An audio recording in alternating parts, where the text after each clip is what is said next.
And welcome to round one of the 2021 World Rallycross Championship from Barcelona. You have come to the right place for the rest of the year. You can watch all the action live on Red Bull TV. Now, for any motorsport fan, Rallycross is the perfect mix. The drivers are racing on both tarmac and on loose surface, often gravel or mud. It's raw and it's hardcore. But for those of you who aren't familiar with the sport, here's a little rundown on how things work. Rallycross began in the late 60s and quickly became a cost-effective way to go racing. Since then, it has grown into one of the most popular forms of motorsport across the globe, from local grassroots level right through to the World Championship. So, how does it work? The weekend starts with a random draw, which determines the starting positions for qualifying one. There are 4 qualifying races for each driver. The grid position for qualifying 2, 3 and 4 is determined by the time taken from each driver's previous race. Each qualifying race is a 4-lap sprint with points awarded based on each driver's finishing position. The higher up you finish in each race, the more points you score. 50 points for first, 45 for second, 42 for third, and the list goes on. After all the qualifying races are over, each driver's points are added together. The top 12 drivers with the most points progress on to the semi-finals. This is when things start to get serious. 6 cars start each semi-final. It's now a 6-lap race with the start no longer side by side, but instead in a staggered grid formation. The top 3 from each semi-final progress on, giving us 6 drivers making it through to the final. It's a 6-lap head-to-head race to determine the overall winner of the event. It all sounds complicated, but the rule is simple. Go as fast as you can all the time.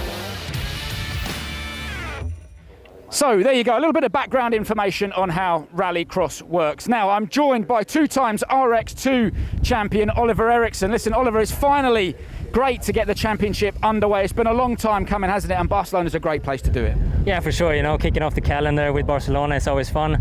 It's a beautiful venue, and this calendar is really awesome. So it's a lot to play for this year. And I think there's going to be a lot of action, an awful lot to look forward to. It's an exciting calendar, as you mentioned. What are the key circuits that we should be looking out for? Yeah, for sure. Barcelona is the premiere of the season, so everyone wants to win here really badly. Obviously, we have the new track in Nürburgring, which will be a new experience for everyone. And then some of the back tracks we come back to. Spa, that's 2nd year running, and of course Höljes, the Magic Weekend. Magic Weekend in Sweden, that coming up next for round 2. Listen, it's the last year of petrol power before we go fully electric in 2022, and for that reason everybody wants to be crowned world champion, because it is the last time that we're going to see these special engines running at full tilt and in competition. Yeah, it's the ending of an era in World Rallycross and the beginning of a new one. So of course the crown this year is highly awarded, you know. And you know, we have Johan, 3-time world champion. We have Timmy and Kevin Hansen. Timmy who's won before, Kevin hasn't. So Niklas Kronom always want to get in the mix as well. So it's going to be a fun year. Yeah, some big names in World Rallycross this year. Finally, listen, talk me through the circuit, because there's an awful lot going on. It's quite a busy lap, isn't it? Yeah, it's one of my personal favorite tracks. They made a change for this year. Obviously, turn 1 is a bit wider this year, but to look out for this event, I think, is the track temp. We never raced here in July, so the teams will have a real challenge to try to find a perfect tire pressure and camber compensation and so on to nail that. And strategy is key here, and I took a closer look at the track with the Hansen brothers. Bit of brotherly love. We've got Timmy and Kevin Hansen, and if you know your rallycross, you'll know that the Hansen name is synonymous with this sport.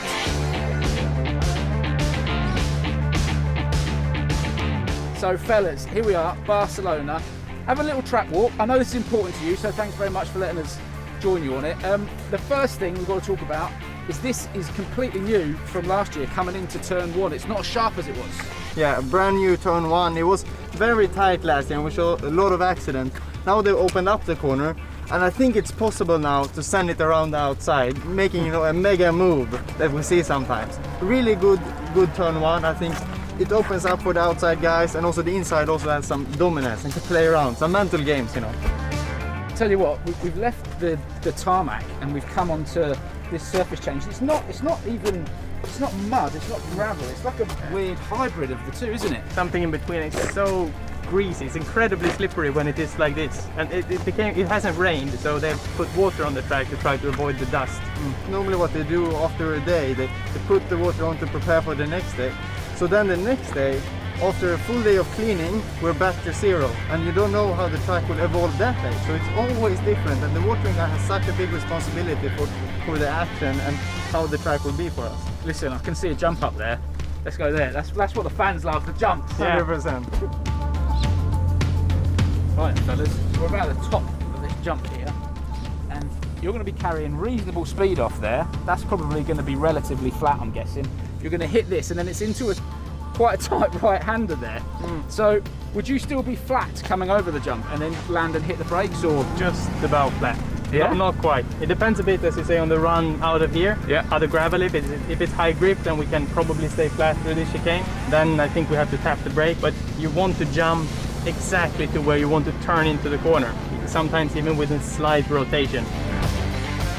So we're down here on the Joker section of the circuit. Tell me, what exactly is the Joker part of the lap in Rallycross? The Joker lap is a slower corner, essentially. We'll lose some time, around 3 seconds, depending on the lap. And you have to take it once each race. Makes you lose some ground. And the way, strategy-wise, to try to use it is that if you're stuck behind the slower car, you dive into the Joker lap, you lose your 3 seconds, you catch the gap. So once they Joker, you can come out in front. You have a bit of extra distance in the exit of the yoke lap before the merger. And it's a long straight afterwards, so the speed you get, you will catch the gap that you have left to the car in front a bit extra. So when they joker the lap after, you will have that bit of an extra gain to get out in front, and you can close the gap all the way on the straight. They will try to find the gap on you, but you've had that extra advantage when you took it. So it's a super interesting feature on this track specifically. Listen, fellas, I really appreciate you letting us join you on your track walk. I know how important it is. No excuses this weekend. You've been on the podium countless times, Timmy, and you've won it. You've won it in the European Championship, Kevin, and you're on the podium with your brother. The stats are good. Let's just leave it at that. The stats are good, so no excuses, boys. Yeah, super exciting to get going this year finally. It's all on the line right from the beginning, and it's a good track for us. So. Yeah, we have a great car. We worked so hard with the team, and I think we have the best car we've ever had. So for sure, there's no excuses. We need to put it together and bring the challenge to the others. I think we can have another one too this weekend. Will you be leaning on each other? Let's say you're at the inside, you're not. Will you make him work for it or not? No. We'll be kind. It's the beginning of the season. Let's be kind. I need to take care of my little brother. Yeah. Thank you very much, fellas. Thank Enjoy. you. Cheers. Timmy and Kevin Hansen, two fantastic lads. And I'll tell you what, Oliver, for me, one of the highlights this weekend has been meeting Kenneth Hansen, their dad. Absolute legend of the sport. I remember him and Martin Shanker and your dad all going head to head in the golden days of rallycross, but now of course that mantle has been passed down to Timmy and Kevin, and they are no question potential winners this year. Yeah, for sure, the heritage they bring from Hansen, you know, with Kenneth, the 14-time European champion. Of course they pass on the experience to Kevin and Timmy. Timmy already has a championship. I know Kevin is really eager for one, you know. I know him pretty well. We grew up in the paddocks together when our dads were racing, so I know he's really hungry for it. They've been preparing well this season, and I think they're up for the fight. There's a real relationship between the two of them, aren't they? They get on so well, and of course the beauty of it is that they can share data, they can share, and they do that quite openly, don't they? Yeah, for sure. That's the good thing about being brothers. You know, you have no secrets for each other. You know, you always want the other to do well, and you can really see that in their setup as well. That they both push each other to be better, and that makes a winning team. There's an eclectic mix of drivers in this year's World Rallycross Championship. Who else should we be keeping a lookout for? In my eyes, you know, Niklas Grönholm is a high contender. They've been in the series for a while now. You know, they've been collecting data, they've been doing everything right at this point. He's also been preparing a lot in previous races up to this year already with this car that they will be running. So yeah, for sure they've done their homework. I see Kevin Abring as one of the contenders as well. You know, he's in an old GCK car. You know, the team has big experience with the car. He's pretty new into the sport. You know, he's been doing rallying for a while and so on, but yeah, he's picking up quick. And of course you can never discount Johan Kristoffersson. No, of course you can't. Our reigning world champion Johan Kristoffersson is back this year in an all-new outfit, the EKS JC team, and I caught up with him earlier on. Johan, here we are, finally. What's it like, first of all, to be back and to be competing? It's been a long time coming. Yeah, I mean, definitely nice to be back in the paddock, first of all, and, you know, see all the cars, get the atmosphere. But obviously just waiting to get behind the wheel and start driving. Let's talk a little bit about the season. What are the kind of highlight events for you that you're most looking forward to, the ones that perhaps might catch you out, and what? Because there's a bit of strategy that's got to come into this year now. Yeah, it always is. But I think my strategy for the last couple of years has always been to try to score as many points as you can without taking any big risks. That's going to be the same for all the events, but obviously there is some events where you are longing a bit more to, like home track. Obviously Höljes is a fantastic rallycross track, and also I'm living close by, so hopefully we can get some fans there as well. That would be nice. This year's a little bit different, isn't it? It's the last year that we're using, you know, full-blown petrol power. We're going electric next year, so this is a big year, and it's the one that everybody wants to win, with it being this last era of supercar. We'll see. It will be a bit different when you know it's the last time you go, for example, to Höljes with a petrol car or whatever. But I'm trying to be right here, right now, trying to focus on what we should do this year and not focus too much on what's coming next. But I think we have all the tools to be able to fight for the championship, and that's obviously the target. The margins are so fine between each team now and each car, and certainly with each driver as well. Do you think your experience on circuit racing has helped you, gives you an extra hand in your success in rallycross? A couple of years back there was some drivers that if there was a more tarmac track, they used to be a bit faster, and they more gravel tracks, some of the rally drivers used to be a bit faster, but now everything is so level playing field, and there's so many good teams and so many good drivers, so competition is extremely tight, and you just have to look on all those very, very small margins to be able to make the difference. It's always important to start the year strong. What would it mean to take another victory here in Barcelona? I don't want to jinx it, but to get the job done, to go to the next round, what would it mean to take the win here this weekend? I mean, obviously we would like to start off the season good. I mean, that's always crucial, and you know, it always gives a bit of a positive push for both the drivers and the team. But I think, you know, with experience, you know there is ups and downs, and you know, if you start off on a low, you know, your luck will come during the season. But also, you know, the more you prepare, the more luck you have. That's how it is. So I think we prepare as good as we can, and we'll do our best. And then, yeah, we'll just take what we get, but we are aiming high. Legend, have a good weekend. Thank you. He is the real deal, isn't he? And listen, Oliver, you look at the way he dominated 2018 and, of course, winning last year. You'd have to say he is the kind of the pre-season favourite for the title again this year.